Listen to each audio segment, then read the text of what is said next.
to Movie Mayhem here at Superior Works Cinema, where we watch all the movies. So, this video is going to be the 2015 countdown to the top 10 movies of the year. Keep in mind, I have to have actually seen the movie. And some of the stuff that came out late 2014, I probably didn't see until 2015, so I'm counting it on here, and this will happen for the same one. I made a list of movies that I haven't seen that I think might have had the possibility of being on this list, but I won't get to see them until next year. And those are Crimson Peak, The Martian, Hateful Eight, Spectre, and Creed, all of which I haven't seen, all of which I've already pre-ordered the Blu-rays for, just based on the merit alone. So, they have a good chance, I just haven't had a chance to see them. So those are not in scope for this review. We're going to go ahead and start. We'll start with number 10 and work our way up. So, number 10 on the 2015 list, Fast and Furious 7. Or Fast 7, I think it was called. This is the James Wan's directorial debut, taking over from Justin Lin with the series. Going in, I kind of knew what to expect based on the series. I was curious to see how Wan would take it and what he would do with it. Disappointingly, he didn't do anything different than I'd expect, which that was a little bit of a letdown. But at the same point, you've got The Rock, Vin Diesel, and Jason Statham, and Tony Jaa, all these people in the movie. I think Jaa was really underutilized. It resulted in more of a glorified cameo. I don't know. Ever since he took that break after Ong Bak 3, he just hasn't been the same in the movies. So that was a little disappointing. But then you have, parachuting cars, The Rock with a Gatling gun, and at one point, I really wanted to see The Rock just start punching cars and blowing them up. And that's kind of where it's gone at this point, and that's okay. It was insanely entertaining. It was something I'd kind of been missing. I think a lot of the summer action movies kind of really disappointed me in general. They were a little bit boring. And this was just so over the top and didn't take itself seriously that it worked in its favor. Like where The Rock busts out of the cast, this is brilliant. That's really all you can do with the franchise at this point. Anything else is going to be not genuine to the franchise itself. So it was nice to see Wan's take on that. In my opinion, he really stayed where Lin had been going and just went a little bit further. But the characters were fun. The send-off to Walker, I think worked. That was a big thing. It could have come off very cheesy and very contrived or even pandering, and it didn't. It came off as honest and heartfelt, and it worked in the context of the film. So that made it also very, very good. It made a ton of money, so of course you're going to get a bunch more of them, right? I don't know if they can keep it up. At some point, it's going to get, where do you go from here, right? Vin Diesel in space. That's basically where we're headed. So I don't know how much longer it take it. It can take it, but as far as number 10, I think that's a solid entry. Number 9, I had to write these down. I went with Eli Roth's Knock Knock. This did not get a lot of play, and surprisingly, it's Keanu Reeves, who I guess he doesn't play well with Hollywood anymore, so they don't talk about him, which seems to be kind of the trend. But Knock Knock was a film the first time I saw it, I was like, that was different. And then I sat on it overnight, and I actually woke up feeling better about the movie than I did after I'd watched it. And it's interesting when you have a film like that. I think it's important when you go into this film, even though the release dates got really screwed up in the States, you have to understand this is the antithesis to Green Inferno and John Wick for both director and actor. And especially watching it as that, it makes it kind of cool on a different level. It works very well. Roth hasn't directed anything since Hostel 2, except he did that one episode, the pilot for Hemlock Grove, which the pilot was pretty good, and then the rest of it just kind of, I don't know, to me it got boring. So I didn't even watch the second season. But, you know, a lot of people get, you know, on the internet I've read, people have a distinct confusion between Roth directing movies and producing, and there's a huge difference there. So his comeback was Green Inferno, which came out after Knock Knock.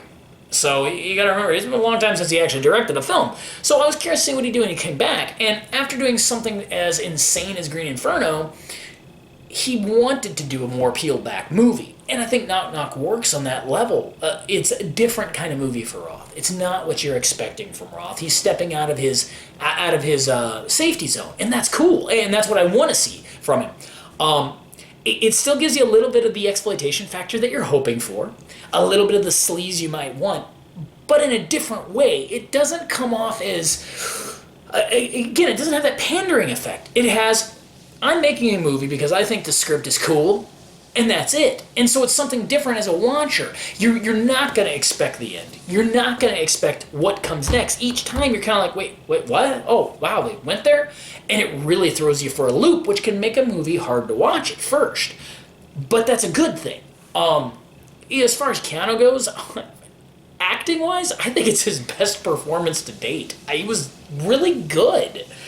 You know, he gets a lot of flack for being wooden. I don't agree. I think he started out very much so. He's gotten better. He's a very... he doesn't over-emote at all. He is a very subtle actor. But he makes good stuff, you know? He's really kind of... Ever since he got super rich after The Matrix, he just does what he wants anyway, so it's well worth checking out everything he does. In this case, I think Roth was able to show us he could do a different type of movie. He didn't have to resort to cheap gore or even ripping off somebody else's ideas or any of that. And this really showcased that. So that's why it's my number 9. The number 8 pick is Michael Mann's Black Hat. I did a separate review on this. You can check that out. I really liked it. It was a great political thriller. Some excellent action scenes. Mann's usual amazing cinematography. Totally under the radar. Something I didn't really get to see a lot of this year. I didn't see movies on that level or that caliber. They seem to be missing. So if you haven't seen Black Hat, I definitely suggest checking that one out. Number 7. Now this is a cool one. Somebody had told me about Spring. Director is Justin Benson with Aaron Moorhead. I'm reading that because I don't remember their names, but they're definitely worth checking out and looking forward to. Spring it's a Cthulhu mythos story. Whether or not they want to call it that directly, it's what it is. But it works on... It's an amazing love story as a movie. If you take all that out, it works as a love story. It works on an emotional, or romantic, and dramatic level, and then the Cthulhu elements are put in there, much like The Possession, the 80s film. You know, it works on 2 levels. It's not a monster flick. It's actually a heartfelt and heart-wrenching film that works on such a base emotional level. I was surprised at the end, because they could have gone a couple different ways. And the way they went, I think it worked well. But Spring for mythos fans, absolute watch. Horror fans, probably watch. Film lovers, definitely watch. It's not really a horror movie. You got to keep in mind there are some horror elements to it, but it's definitely more of a drama. And on the romance side, I think the romance is the believability of the relationship between the characters. Their chemistry and the way that relationship builds works really well. And I mean, yeah, I think I saw this like 8 months ago, and I can still speak about it this passionately. Says a lot to the quality of the relationship of those characters. So that was definitely a great film. So number 6. Number 6. I went with Rogue Nation. Tom Cruise, he's one of the actors I will say, as an actor, he's never really made a bad movie. Some of the early stuff, I call you there, it might be a bit fluffy, but from Vampire onward, none of them are bad. They might have some misgivings and stuff like that, but the guy is just really good at picking his scripts, and now he has so much control, being it's his production company and everything. There's no risk there. Sure, you know what you're getting in. This, I refer to the movie as Tom Cruise 5, and that's what it is. But it's really well done. The action scenes are fantastically shot. The drama is intense. The storyline is intriguing. You've got a true action film, which there isn't much of that. You have its competition for this year was really something like a Fast 7, which is way over the top. This scales it back. This is our action hero type of movie that kind of has died off since the 80s. So there's not a lot of choice here. This, it worked. It was as good as the last one, definitely. 4 and 5 are my favorite of the series. Even though 2 had its merits, because it's John Woo, I think they're better. I think they've honestly improved in quality. You've got some great supporting actors in them with Simon Pegg. I love his character. Overall, I liked Rogue Nation a lot, so that's why it's number 6. Number 5, Kingsman. Matthew Vaughn's film. I think this came out at the end of 2014. I just saw it mid this year on the Blu-ray.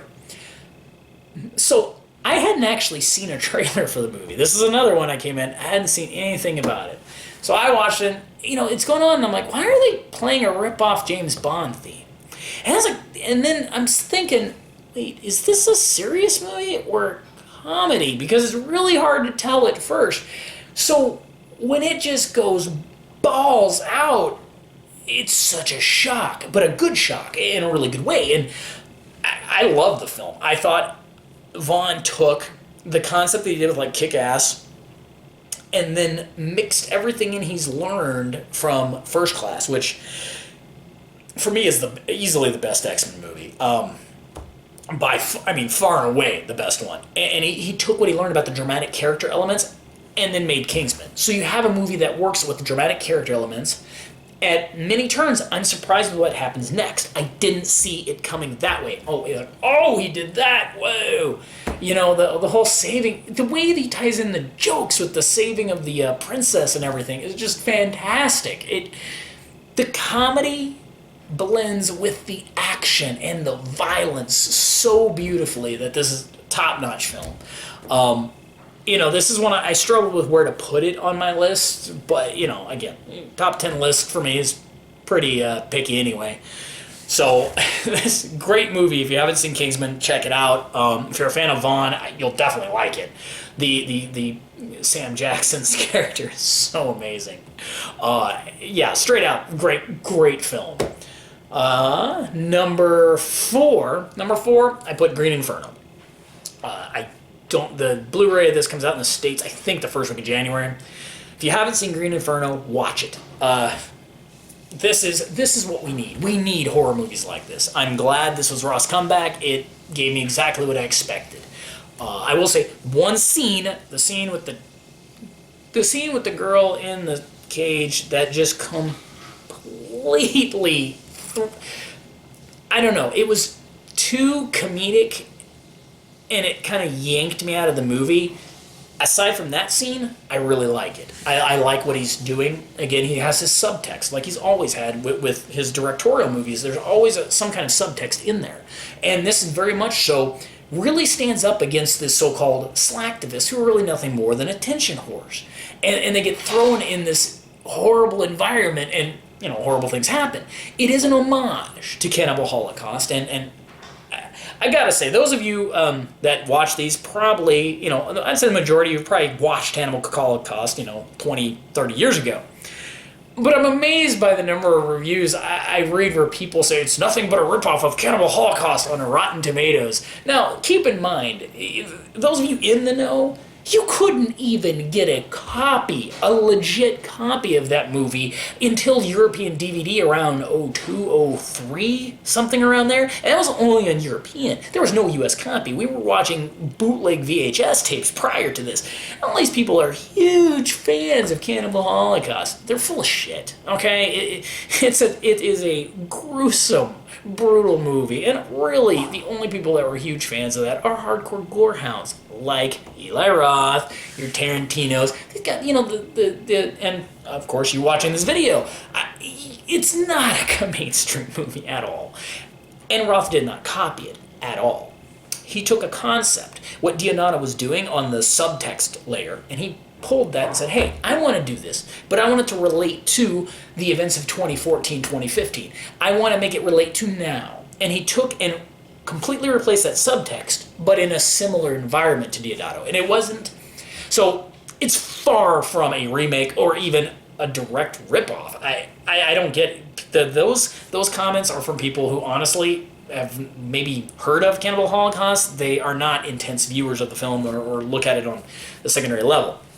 So enough about the comparisons. It's definitely an homage, but amazing gore in it. Could have used more nudity. That was my one complaint. Could have used more nudity, just for exploitative purposes, really. But again, that's fine in this kind of film. But I love the gore, and I love the subtext. I like how these people were all remind me a little bit of Rambo in a way, with the characters like, oh, we're doing good, nothing good happens to them. Fun film, beautifully shot. I love the colorings of it. If you haven't seen it, definitely watch it. Very cool. Number 3, I went with Rec 4. You can see my Rec series review. Fantastic closing of the series and wrap up. I was so happy. I was so worried it wasn't going to be good. So when I finally got to see it, I was just very thankful and felt so fulfilled. It was like, that's the way you could bring the series together and make it fun. Great horror flick. Definitely check out the other review of the whole series and watch Rec 4. Number 2, Mad Max. It's Mad Max. I mean, I don't need to give a review because pretty much any review you've heard of the movie, I agree with.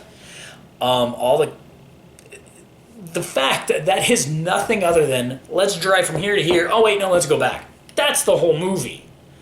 Yet, at no point are you bored? Are you disinterested? Anything. It's so intense. I mean, it was so little dialogue that you're glued to it all the way through. You know, the characters didn't need background. I love that. We don't need it. I don't care. The intensity of the scenes made me not care about what happened before or why are we here now. I don't care. It's too cool. I want to know what's going to happen next, 1 second from now. And Miller was so good at capturing that. The look of it, amazing. Practical effects, through the roof. Absolutely brilliant. I can't say enough good about the movie. Sole complaint is Max has maybe a little too little of a part, but it works. And of course, dude with the guitar. I mean, that best supporting background character of all time. Really, the set design is so good on this. I can't wait to see what he does next with it. And standing alone with a testosterone-laden action film with practical effects. I mean, mad props to Miller, and I am glad it did good because we need more movies like that. So that's going to bring us to the number 1 movie. This is always a hard choice. How do I place those?